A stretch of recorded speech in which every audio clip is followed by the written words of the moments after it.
आप उन शब्दों का अभ्यास चलते हुए कर सकते हो, लेट के कर सकते हो, बैठ के कर सकते हो, गाड़ी ड्राइव कर रहे हो, खाना बना रहे हो, खाना सर्व कर रहे हो, कपड़े धो रहे हो, नींद में जा रहे हो, लेटे हुए हो, यानी शारीरिक अवस्था कोई भी क्यों ना हो, वो मेथड तो, वो गुरुमंत्र, वो शब्द तो जीभा से, ख्यालों से दोहराने हैं, उसमें तो कोई दिक्कत आने वाली नहीं है। तो ऐसा अगर आप निरंतर करते रहेंगे तो आपका आत्मबल बढ़ता जाएगा। पर हो सकता है आप में से बहुत से ऐसे लोग हों जो यह सोचते हो कि ये आत्मबल जल्दी बढ़ाना हो तो क्या करें। इंसान की इच्छा होती है, यार क्यों ना जो काम साल में होता है उसे महीनों में कर दें और महीनों वाला दिनों में कर दें। तो क्या इस दवा के साथ भी ऐसा कुछ है? जी हां, ऐसा है, और वो है समय। अगर आप वास्तव में चाहते हैं कि बहुत जल्दी अपने आत्मबल को हासिल किया जाए, विल पावर को बढ़ा लिया जाए, तो उसके लिए एक समय है, और वो समय है सुबह 2 से 5 का। इस समय को धर्मों ने भी बहुत बड़ा दर्जा दिया है। हमारे हिंदू धर्म में इस समय को ब्रह्म मुहूर्त कहा है। हमारे सिख धर्म में इस समय को अमृत वेला कहा है।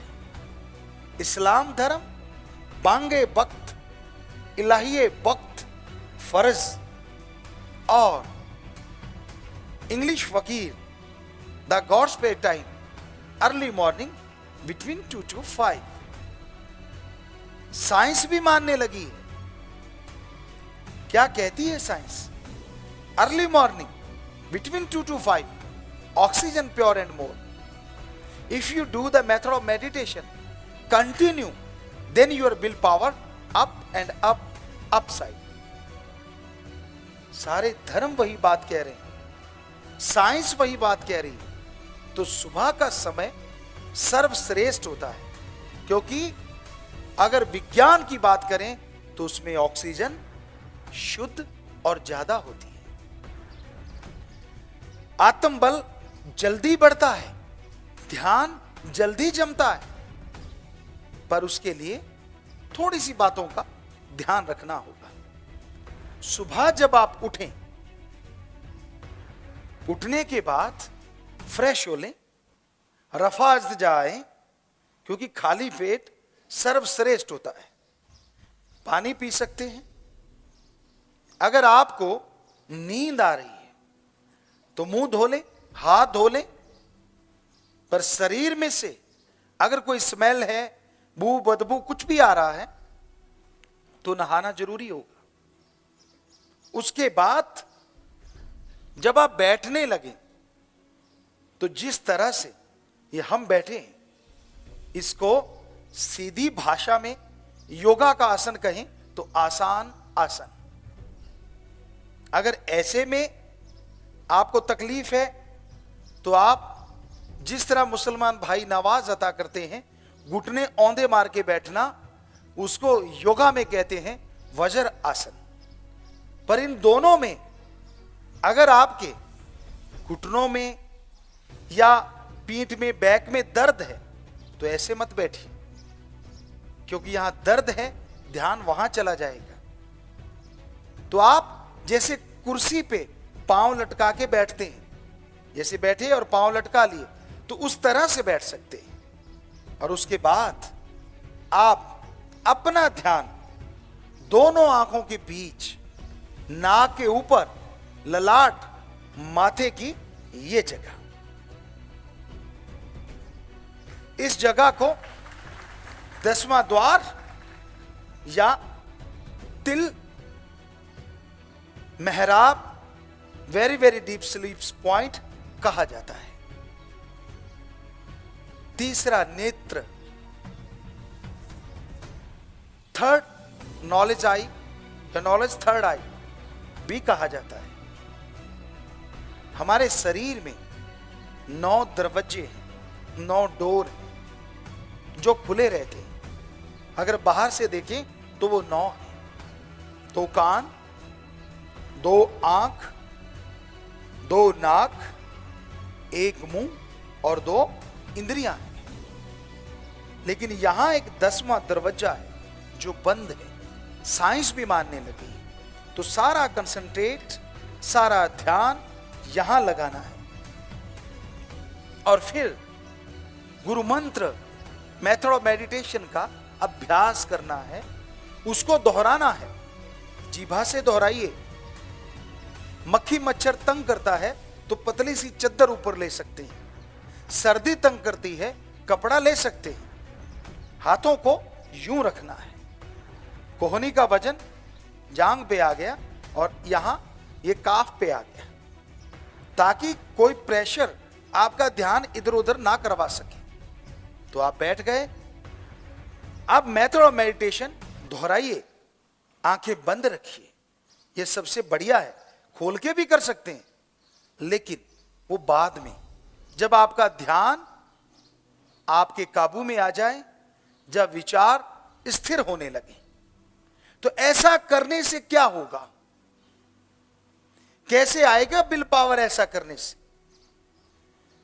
जैसे जैसे आप अभ्यास करते जाएंगे, वैसे वैसे आपकी बॉडी में एक ताजगी आने लगेगी। आपके शरीर में एक शक्ति आने लगेगी, जिसका मतलब है आत्मा शरीर में से सिमट रही है। अब आप कहेंगे, आत्मा रहती कहां है?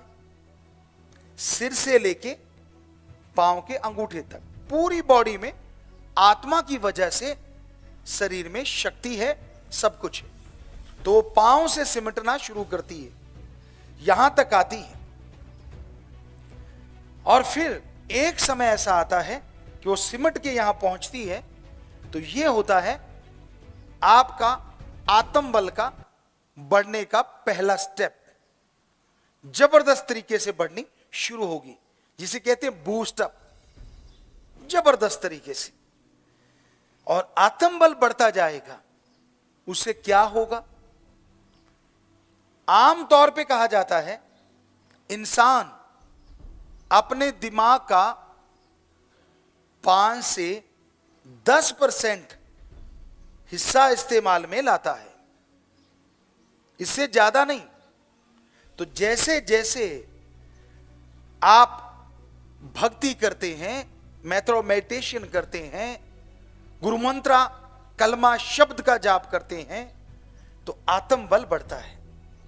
और उससे होता यह है कि जो आप दिमाग का 5 से 10% हिस्सा इस्तेमाल में लाते थे, वो 10 से 20% इस्तेमाल में लाना शुरू कर देते हैं। अगर आपको वैज्ञानिक तरीके से बताएं, तो जब आप 5-10% दिमाग का इस्तेमाल करते थे, कोई बहुत बड़ी प्रॉब्लम आई, कोई परेशानी आई, कोई मुश्किल आई, कोई बीमारी आई, जिससे आप घबरा गए, उस प्रॉब्लम का सॉल्यूशन आपको नहीं मिला, उस समस्या का हल आपको नहीं सूझ रहा, उस बीमारी से लड़ने की शक्ति आप में नहीं है, आप हारते जा रहे हैं, आप गिरते जा रहे हैं। होता क्या है, जैसे ही गुरु मंत्र का अभ्यास आपने किया, आत्मबल बढ़ा और आप अपनी सोचने की शक्ति का इस्तेमाल 1.5 गुना या डबल करने लगे। तो सीधी सी बात, जब आपका दिमाग 5-10% सोचता था, आप उसका इस्तेमाल कर रहे थे, तो समस्या का हल नहीं मिल रहा था, बीमारी से लड़ने की शक्ति नहीं मिल रही थी, आदत बदलने के लिए ताकत नहीं आ रही थी। और जैसे ही आपके दिमाग को आप डबल काम में लेने लगे, तो नेचुरली आपके दिमाग में हर परेशानी का सॉल्यूशन, हर समस्या का हल हर प्रॉब्लम का सॉल्यूशन आपको मिलने लग जाएगा और आप टोटली टेंशन फ्री हो जाएंगे।